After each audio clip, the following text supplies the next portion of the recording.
Kjære Alexander, dette veldig kjekt. Kjekt å bli kjent med deg. Det jo klart at jeg visste jo mye om at du var skita god å spille fiolin, lage låter og opptre.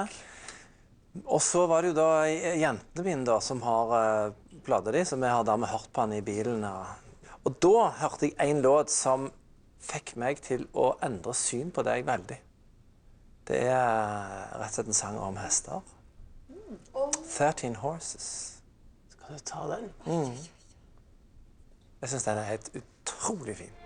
7 horses struggling in the sea, waiting for someone to find them. They don't look back, 'cause what's the point of that?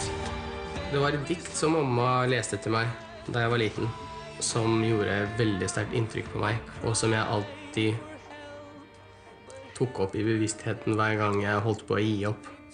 Så tenkte jeg på de hestene som svømmer i havet, og det null sjanse for å overleve, men de svømmer og svømmer.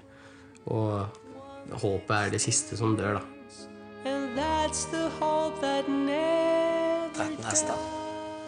Det en låt jeg har gledet meg veldig til å gjøre, og jeg synes det viktig at folk får høre den nå, fordi det viser Alexander fra en annen side som man kler veldig godt den også. 13 hester svømmer langt til havs og venter på at hjelpen kommer. Skipet sank, nå de helt forlatt, og dagen ubønnhørlig omme.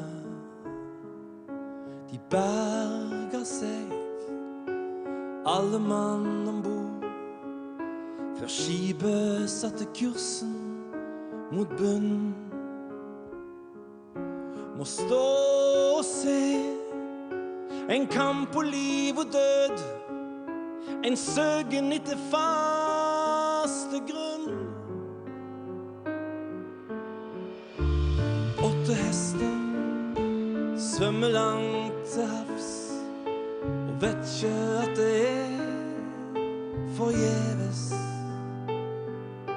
De holder på så lenge der liv, en gang så sterk og rå, men plutselig så små. Noen av de sakker akterut, sluges opp av mørket og av hav. Men hva gjør det en time fra og til, når alle svømmer mot sin egen grav? 4 hester svømmer langt til havs og kjenner løpet snart over. De lengter etter hvileros og fred, og et evig liv i gress og kløver. Et rop om hjelp, men det hjelper ingenting. De svømmer uten mål, de svømmer rundt i ring, men de føres nå mot land av en barmhjertig strøm. Nå reger de mot land, men bare i en drøm.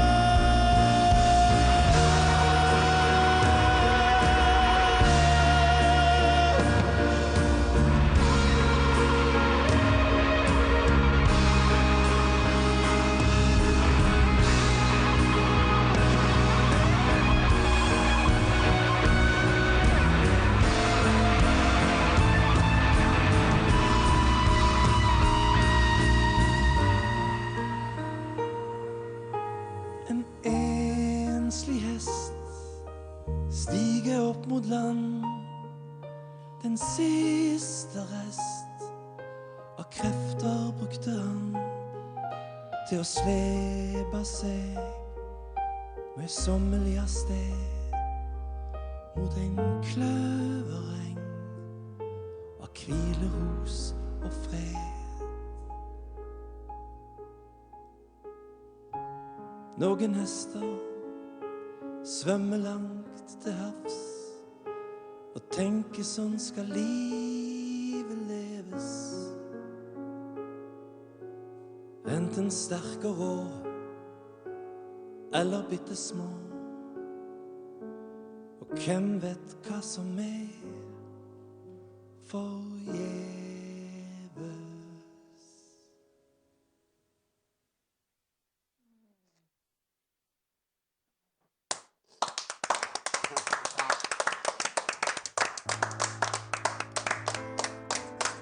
Okay.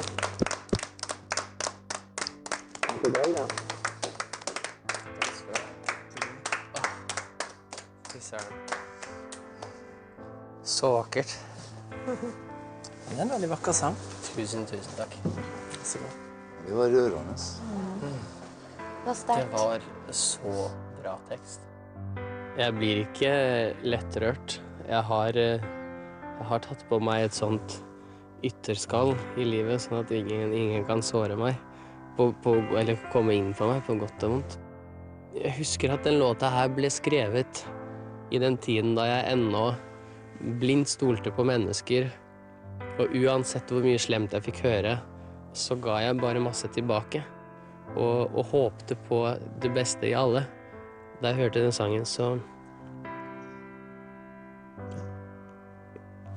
tenkte jeg på den tida.